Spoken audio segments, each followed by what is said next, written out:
The shining American লেখক Stephen কিংয়ের একটি ভৌতিক উপন্যাস। 1977 সালে প্রকাশিত এ বই স্টিফেন কিংয়ের তৃতীয় প্রকাশিত ও প্রথম হার্ডব্যাক বেস্ট সেলার বই। এ বইয়ের সাফল্যই কিংকে ভৌতিক জনরার একজন বিখ্যাত লেখকে প্রতিষ্ঠিত করেছিল। স্টিফেন কিংয়ের ব্যক্তিগত অভিজ্ঞতার প্রভাব এ উপন্যাসে রয়েছে, বিশেষত তার দ্য স্টেনলি হোটেল ভ্রমণ ও মাদকাসক্তি থেকে মুক্তির ঘটনা। 2013 সালে প্রকাশিত ডক্টর স্লিপ মুভিটি এ উপন্যাসের কাহিনীরই অনুসরণ করেই তৈরি হয়েছে। এ উপন্যাসের উপর ভিত্তি করে 1980 সালে দ্য শাইনিং চলচ্চিত্রটি নির্মিত হয়, যা পৃথিবীর ইতিহাসে সর্বশ্রেষ্ঠ ভৌতিক মুভিগুলোর মধ্যে অন্যতম। আসসালামু আলাইকুম। স্টোরি লেনে আপনাদের সবাইকে স্বাগতম। আশা করি আমাদের আগের উপস্থাপনাটি আপনাদের ভালো লেগেছে। যারা আমাদের চ্যানেলে নতুন এসেছেন তারা চ্যানেলটিকে অবশ্যই সাবস্ক্রাইব করবেন এবং আপনার পরিচিত সকলের সাথে শেয়ার করবেন।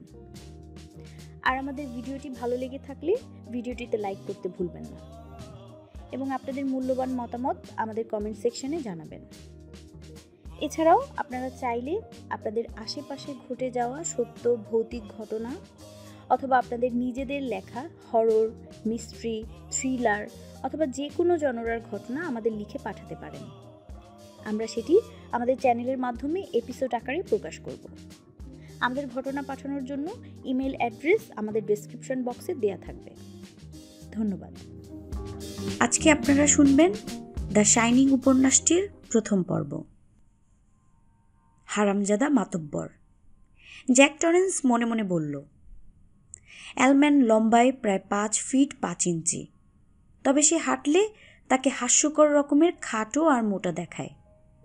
তার চুলে যত্ন করে সিথি কাটা এবং পরনের স্যুটটা আরামদায়ক হলেও তার মধ্যে একটা ভারী কী ভাব এনে দিয়েছে। স্যুটটা পরার উদ্দেশ্য হচ্ছে কাস্টমারদের এটা বোঝানো যে এই স্যুটের মালিক এমন একজন লোক যার ওপর আস্থা রাখা যায়। একই স্যুট আবার কর্মচারীদের বলে উপযুক্ত কারণ ছাড়া আমার সময় নষ্ট করবে না। অ্যালম্যানের কথা শুনতে শুনতে জ্যাক ভাবছিল যে দোষ আসলে অ্যালম্যানের নয়, ডেস্কের ওপাশে যেই থাকতো জ্যাক তার উপর বিরক্ত হতো। ওর এই বিরক্তির আসল কারণ হচ্ছে ওর করুণ দশা, যার চাপে বাধ্য হয়ে ওকে এখানে আসতে হয়েছে। ও অ্যালম্যানের একটা প্রশ্ন খেয়াল করেনি, কাজটা করা উচিত হয়নি ওর। অ্যালম্যান হচ্ছে সে ধরনের মানুষ যে এসব ভুল নিজের মাথায় নোট করে রাখে। জি, আমি জিজ্ঞেস করেছি আপনার বউ কি জানে আপনাদের এখানে কি ধরনের দায়িত্ব সামলাতে হবে? আপনার ছেলের কথাও তো ভাবতে হবে। ও সামনে রাখা চিঠিটার দিকে এক ঝলক তাকালো। ড্যানিয়েল ওর নাম, তাই না? আপনি কি শিওর আপনার বউ ঘাবড়ে যায়নি ব্যাপারটা শুনে? ওয়েন্ডি 8-10টা মেয়ের মতো নয়। আর আপনার ছেলেও কি 8-10টা ছেলের মতো নয়? জ্যাক বড় দেখে একটা মন গলানো হাসি দিল। আমাদের কাছে তো অবশ্যই। অন্য 5 বছর বয়সী বাচ্চাদের তুলনায় ও অনেক বুদ্ধিমান। অ্যালম্যানের তরফ থেকে কোনো হাসি ফেরত এলো না। ও জ্যাকের চিঠিটা ফাইলের ভেতর পাঠিয়ে দিল। তারপর ফাইলটা চলে গেল একটা ড্রয়ারের ভেতরে। ডেস্কের উপর এখন একটা ব্লটার, টেলিফোন, একটা টেনসল ল্যাম্প আর একটা ইন আউট বাস্কেট, বাদে আর কিছুই নেই। এমনকি ইন আউট বাস্কেটটা পর্যন্ত খালি। অ্যালম্যান উঠে রুমের কোনায় রাখা একটা ফাইল ক্যাবিনেটের কাছে গেল। এদিকে আসুন মিস্টার টরেন্স, আপনাকে ফ্লোর প্ল্যানগুলো দেখাই। ও 5টা বড় বড় কাগজের শীট এনে চকচকে ওয়ালনাট কাঠের ডেস্কটার উপর রাখল। জ্যাক এসে তার কাঁধের কাছে দাঁড়ালো। অ্যালম্যানের কড়া সেন্টের গন্ধে ওর অস্বস্তি লাগছিল। পুরনো ইংলিশ লেদারের জুতো থেকে একই ধরনের গন্ধ বের হয়। এ কথাটা মনে হতে কোনো কারণ ছাড়াই জ্যাকের প্রচণ্ড হাসি পেল, কিন্তু ও নিজের জিভ কামড়ে হাসিটাকে হজম করে নিল। দেয়ালের উপাস থেকে ওভারলুক হোটেলের রান্নাঘরে কাজ করার শব্দ ভেসে আসছিল। ওপরের তলা। অ্যালম্যান দ্রুত বলে যাচ্ছিল, এখন চিলেকোঠায় পুরনো জিনিসপত্র জমিয়ে রাখা বাদে আর কোনো কাজ আসে না, দ্বিতীয় বিশ্বযুদ্ধের পর ওভারলুক হোটেলের মালিকানা বেশ কয়েকবার হাত বদল হয়েছে এবং দেখে মনে হয় প্রত্যেক ম্যানেজারই তাদের সমস্ত হাবিজাবি জিনিস চিলেকোঠায় জমিয়েছে। আমি ওখানে ইঁদুর মারা বিষ আর ফাঁদ চাই। 4 তলার কয়েকজন কর্মচারী বলেছে যে তারা উপর থেকে খসখসে আওয়াজ শুনতে পেয়েছে। আমি এ কথা মোটেও বিশ্বাস করি না, তবে ওভারলুক হোটেলে ইঁদুর ছোচোর আবির্ভাবের ব্যাপারে আমি 1%ও ঝুঁকি নিতে রাজি নই। যদিও জ্যাকের ধারণা যে দুনিয়ার সব হোটেলেই 2-1টা ইঁদুর পাওয়া যাবে, ও চুপ থাকাই নিরাপদ মনে করল। অবশ্যই আমার এটা বলে দিতে হবে না যে আপনার ছেলেকে কোনো কারণেই চিলেকোঠায় উঠতে দেবেন না।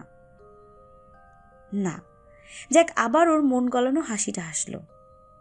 এই হারামজাদা কি আসলেই মনে করে যে ওর ছেলেকে পুরনো আবর্জনা আর ইঁদুরের বিষে ভর্তি একটা চিলেকোঠায় খেলতে দেবে?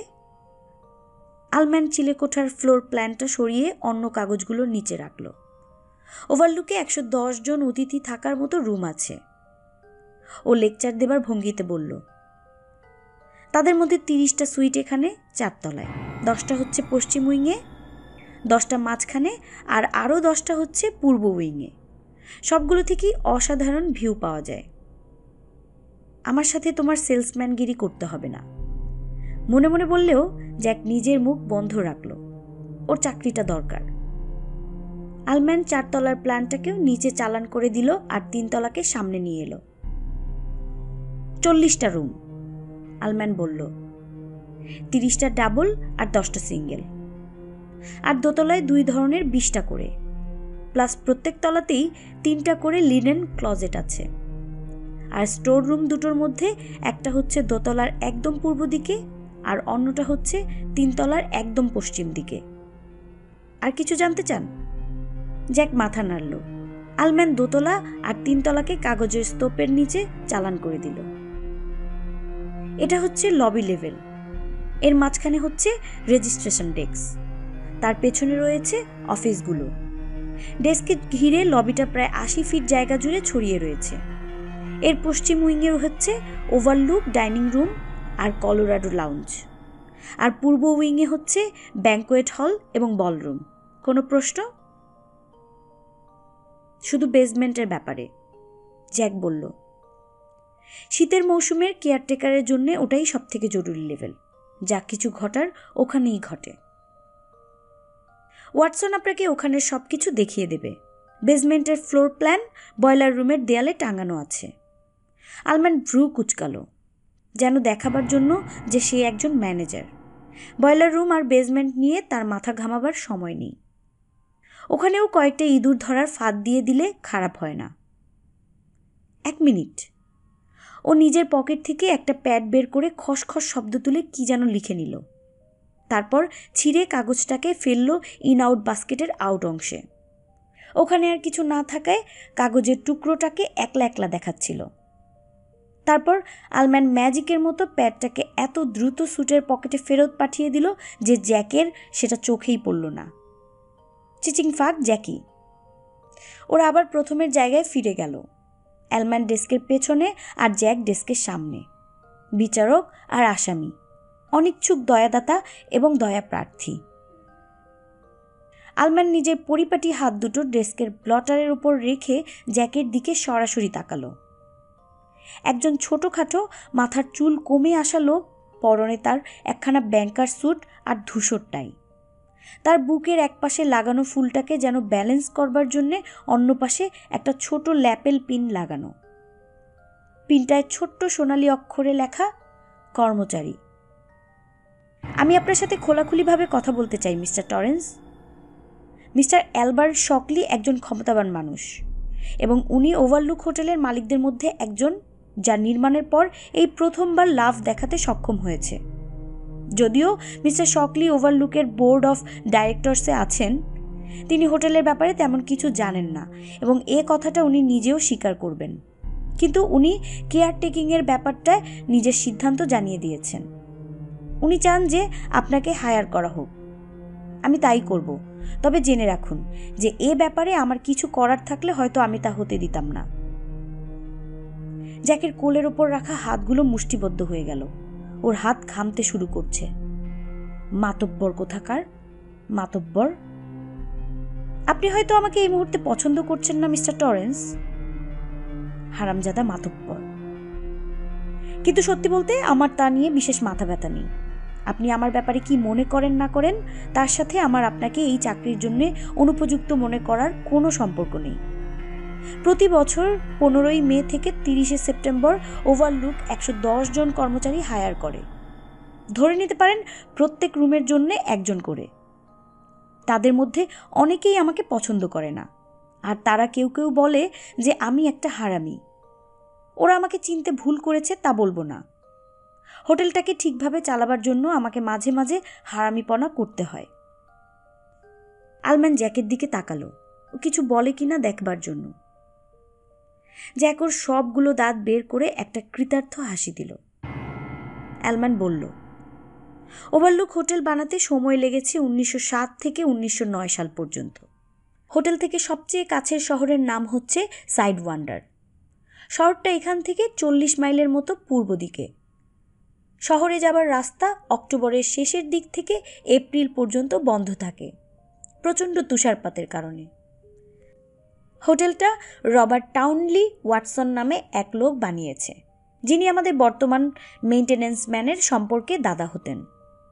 অনেক অভিজাত পরিবার এখানে এসে থেকেছে, যাদের মধ্যে উল্লেখ্য হচ্ছে ভ্যান্ডারবিল্ট, রকাফেলার, অ্যাস্টর এবং দুপ পরিবার। 4 জন আমেরিকান প্রেসিডেন্ট ওভারলুকের প্রেসিডেন্সিয়াল সুইটে এসে থেকেছেন: উইলসন, হার্ডিং, রুজভেল্ট আর নিক্সন। হার্ডিং বা নিক্সনের মতো চোরকে নিয়ে এত গর্ব করার কিছু নেই, জ্যাক বিড়বিড় করে বলল। অ্যালম্যান ভ্রু কোচকালেও কিছু বলল না। সে তার বক্তৃতায় ফিরে গেল। মিস্টার ওয়াটসন হোটেলের দায়িত্ব আর সামলাতে পারছিলেন না এবং তিনি 1915 সালে হোটেলটা বিক্রি করে দেন। পরে তা আরও 3 বার হাত বদল হয়। 1922 সালে একবার, 1929-এ একবার এবং আরেকবার 1936 সালে। দ্বিতীয় বিশ্বযুদ্ধ শেষ হবার আগ পর্যন্ত হোটেল খালি পড়েছিল। তারপরে তা কিনে নেন হোরেস ডারওয়েন্ট, কোটিপতি পাইলট, ব্যবসায়ী, ফিল্ম প্রডিউসার ও ডাইরেক্টর। উনি বিল্ডিংটা ঠিকঠাক করে আগের অবস্থায় নিয়ে আসেন। ওনার নাম আমি শুনেছি। হ্যাঁ, উনি যা ছুতেন তাতেই লাভ করতেন, শুধু ওভারলুক হোটেল বাদে। যুদ্ধের পর কোনো গেস্ট হোটেলে পা রাখার আগেই উনি হোটেলের পেছনে $1 মিলিয়ন মতো ঢালেন। হোটেলটাকে ধ্বংসস্তূপ থেকে প্রাসাদে রূপান্তরিত করে ফেলা হয়। ডারওয়েন্টি ওই রোকে খেলার কোর্টটা বানিয়েছেন, যেটার দিকে আপনি ঢুকবার সময় তাকিয়েছিলেন। রোকে? আমাদের ক্রোকে খেলার ব্রিটিশ সংস্করণ মিস্টার টরেন্স। ক্রোকে হচ্ছে রোকে খেলার পরিবর্তিত বিকৃত রূপ। গুজব অনুসারে ডারওয়েন্ট তার সোশ্যাল সেক্রেটারির কাছ থেকে প্রথম খেলাটা শেখেন, তারপর রোকের প্রেমে পড়ে যান। আমাদের রোকে কোর্টটা আমেরিকার সবচেয়ে ভালো রোকে কোর্ট। আমার কোনো সন্দেহ নেই সে ব্যাপারে, জ্যাক গম্ভীর মুখে বলল। রোকে কোর্ট, জন্তু জানোয়ারের শেপে কাটা বাগানের ঝোপ, আরও কি কি আছে ঈশ্বরই জানেন। ওর অ্যালম্যানের সাথে কথা বলতে আর ভালো লাগছিল না, কিন্তু ও বেশ বুঝতে পারছিল যে আলম্যানের বকর বকর এখনও শেষ হয়নি। আলম্যান আরও টানবে যতক্ষণ ওর বক্তৃতা শেষ না হচ্ছে। 3 মিলিয়নের ক্ষতি হবার পর ডারওয়েন্ট হোটেলটা বিক্রি করে দেয় ক্যালিফোর্নিয়ার একদল ব্যবসায়ীর কাছে। ওরাও ওভারলুক থেকে কোনো লাভ তুলতে পারেনি। এরা কেউই আসলে হোটেল চালাবার মতো লোক নয়। 1970 সালে মিস্টার শকলি এবং তার কয়েকজন সহযোগী মিলে হোটেলটা কিনে নেন এবং আমাকে নিয়োগ করে ম্যানেজার হিসেবে। আমরাও বেশ কয়েক বছর লোকসানে চলেছি, কিন্তু আমি গর্ব নিয়ে বলতে পারবো যে হোটেলের নতুন মালিকরা কখনোই আমার ওপর বিশ্বাস হারাননি। গত বছর আমরা লস ঠেকাতে সক্ষম হয়েছি, আর এ বছর প্রথমবারের মতো ওভারলুক হোটেল লাভ করতে পেরেছে, নির্মাণের প্রায় 70 বছর পর। এক মুহূর্তের জন্য জ্যাকের মনে হলো যে অ্যালম্যানের তাহলে গর্ব করার অধিকার আছে, কিন্তু তারপরই আগের বিরক্তি আবার জ্যাকের মধ্যে মাথাচাড়া দিয়ে উঠল। সে বলল, আমি ওভারলুকের বৈচিত্র্যময় ইতিহাস আর আপনার ধারণা যে আমি আমার চাকরির জন্য অনুপযুক্ত, এ দুটোর মধ্যে কোনো সম্পর্ক খুঁজে পাচ্ছি না মিস্টার অ্যালম্যান। ওভারলুকের এতদিনের লসের একটা কারণ হচ্ছে প্রত্যেক শীতের সময় যে ক্ষয়ক্ষতি হয় সেটা। লাভের অনেকখানি অংশ খেয়ে ফেলে এই সময়টা মিস্টার টরেন্স। এখানকার শীত অবিশ্বাস্য রকমের নিষ্ঠুর। এই সমস্যাকে সামাল দেবার জন্য আমি শীতের সিজনে একজন ফুল টাইম কেয়ারটেকার হায়ার করবার সিদ্ধান্ত নিয়েছি, যে বয়লার চালিয়ে হোটেলের বিভিন্ন অংশ গরম রাখবে। কোনো ক্ষয়ক্ষতি রিপেয়ার করাও তার দায়িত্বের মধ্যে পড়বে, যাতে লম্বা শীতের মাঝে সেই ক্ষতি হোটেলের অন্যান্য জায়গায় ছড়িয়ে না যেতে পারে। তাকে সবসময় সতর্ক থাকতে হবে। আমি প্রথম শীতের সিজনে একটা পরিবারকে হায়ার করেছিলাম। তাদের সাথে এখানে একটা দুঃখজনক ঘটনা ঘটে, খুবই দুঃখজনক। আলম্যান ঠান্ডা চোখে জ্যাকের দিকে তাকালো। ভুলটা আমারই, অস্বীকার করবার কোনো উপায় নেই। আমি জানতাম না যে পরিবারের কর্তার মদ্যপানের নেশা ছিল। জ্যাকের মুখে আস্তে আস্তে একটা তিক্ত হাসি ফুটে উঠল, ওর আগের মন গলানো হাসির ঠিক উল্টো। এটা নিয়েই আপনার যত সমস্যা? আমি অবাক হলাম এটা দেখে যে এল আপনাকে জানায়নি। আমি তো মদ খাওয়া ছেড়ে দিয়েছি। হ্যাঁ, মিস্টার শকলি বলেছেন যে আপনি আর মদ খান না। উনি আমাকে আপনার আগের চাকরির ব্যাপারেও বলেছেন। শেষ যেবার আপনার উপর দায়িত্ব দেওয়া হয়েছিল, আপনি ভারমন্টের একটা স্কুলে ইংলিশ পড়াতেন। ওখানে আপনার বদমেজাজের কারণে একটা ঘটনা ঘটে। এর চেয়ে বেশি কিছু বলার প্রয়োজন আছে বলে আমার মনে হয় না, কিন্তু আমার মনে হয় যে গ্রেডির ব্যাপারটা থেকে কিছু জিনিস শেখার আছে। এজন্যই আপনার পূর্ব ইতিহাস টেনে আনলাম। 1970 থেকে 71 এর শীতের সময়, যখন ওভারলুকের পুনর্নির্মাণ শেষ তবে ব্যবসা পুরোদমে শুরু হয়নি, আমি ডেলভার্ট গ্রেডি নামে এক হতভাগাকে হায়ার করি। আপনি এবং আপনার পরিবার যে কোয়ার্টারে থাকবেন সে ওখানে এসে ওঠে। তার সাথে তার স্ত্রী এবং তার 2 মেয়ে ছিল। আমার ব্যাপারটা বেশ কিছু কারণে পছন্দ হচ্ছিল না, যার মধ্যে একটা কারণ ছিল শীতের প্রবলতা আর গ্রেডিরা যে 5-6 মাস বাইরের দুনিয়া থেকে পুরোপুরি বিচ্ছিন্ন থাকবে এই ব্যাপারটা। কিন্তু আসলে তো অবস্থা এরকম থাকে না, তাই না? যদি বাইরে যোগাযোগ করতে হয় তাহলে এখানে টেলিফোন আছে, তাছাড়া একটা সিটিজেন ব্র্যান্ডের রেডিও বোধহয় আছে। আর রকি মাউন্টেন ন্যাশনাল পার্কও হেলিকপ্টার রেঞ্জের মধ্যে আছে। আর অত বড় জায়গায় 2-1টা হেলিকপ্টার তো অবশ্যই থাকে। আমি তা বলতে পারবো না, আলম্যান বলল। হোটেলে আসলেই একটা সিবি রেডিও আছে, যেটা আপনাকে মিস্টার ওয়াটসন দেখিয়ে দেবে। ওই ফ্রিকোয়েন্সিগুলোও জানিয়ে দেবে যেগুলোতে আপনি সাহায্য চাইতে পারবেন। এখান থেকে সাইড ওয়াইন্ডার পর্যন্ত যে টেলিফোন লাইনগুলো গেছে সবগুলোই মাটির ওপর দিয়ে, এবং প্রতি শীতেই তুষারপাতের কারণে লাইনগুলো 1-1.5 মাসের মতো নষ্ট থাকে। আমাদের ইকুইপমেন্ট শেডে একটা স্নো মোবিলও পাবেন। তার মানে আসলে আমাদের বাইরের পৃথিবী থেকে বিচ্ছিন্ন থাকতে হবে না। মিস্টার অ্যালম্যানের চেহারায় যন্ত্রণার একটা ছাপ পড়ল। ধরুন আপনার ছেলে অথবা বউ সিঁড়ি থেকে পড়ে নিজের মাথা ফাটিয়ে ফেলেছে মিস্টার টরেন্স। আপনার কি তখনও মনে হবে না যে আপনি বাইরের পৃথিবী থেকে আলাদা আছেন? জ্যাক ব্যাপারটা বুঝতে পারল। একটা স্নো মোবিল ফুল স্পিডে চললেও তার সাইড ওয়াইন্ডারে যেতে প্রায় 1-1.5 ঘন্টা সময় লাগবে। আর ন্যাশনাল পার্ক থেকে হেলিকপ্টার আসতে কম করে হলেও 3 ঘন্টা লাগবে, যদি আবহাওয়া ভালো থাকে তাহলে। তুষার ঝড়ের সময় একটা হেলিকপ্টার মাটি থেকে উঠতেই পারে না, আর সে সময় ফুল স্পিডে স্নো মোবিল চালানো অসম্ভব ব্যাপার। তার উপর একজন আহত মানুষকে যদি নিয়ে যেতে হয় তাহলে তাকে -25 ডিগ্রি তাপমাত্রার মধ্যে দিয়ে প্রচণ্ড বাতাস ঠেলে নিয়ে যেতে হবে। গ্রেডির ব্যাপারটায় আলম্যান বলল, আমি তাই ভেবেছিলাম যে এখন মিস্টার শকলি আপনার ব্যাপারে ভাবছে। একাকিত্ব একজন মানুষের জন্য খুব খারাপ, তাই পুরো পরিবার নিয়ে থাকাই ভালো। কোনো বিপদ হলেও হয়তো মাথা ফাটা বা হার্ট অ্যাটাকের মতো সিরিয়াস কিছু হবে না। হয়তো ফ্লু, নিউমোনিয়া, হাত পা ভাঙা, এমনকি অ্যাপেন্ডিসাইটিস পর্যন্ত হতে পারে। কিন্তু এ ধরনের কিছু হলে ব্যবস্থা নেবার যথেষ্ট সময় থাকত। কিন্তু শেষ পর্যন্ত যা ঘটল তার কারণ ছিল সস্তা হুইস্কি, কোনো অসুখ নয়। গ্রেডি প্রচুর পরিমাণে মদ নিয়ে এসেছিল আমাকে না জানিয়ে, এবং তার সাথে যোগ হয়েছিল কেবিন ফিভার নামে এক রোগ। আপনি কি এই রোগটার নাম শুনেছেন? অ্যালম্যান ছোট্ট করে একটা সবজান্তা হাসি দিয়ে নিজেকে প্রস্তুত করল, যাতে জ্যাক না বলার সাথে সাথে সে নিজের জ্ঞান জাহির করতে পারে। জ্যাক তাকে নিরাশ না করে দ্রুত মাথা নাড়ল। এটা হচ্ছে এক ধরনের ক্লোস্ট্রোফোবিয়া, যা কিছু মানুষ একসাথে অনেকদিন বন্দি থাকলে মাথাচাড়া দিতে পারে। এটা চরম পর্যায়ে গেলে হ্যালুসিনেশন এবং হাতাহাতি ঘটাতে পারে।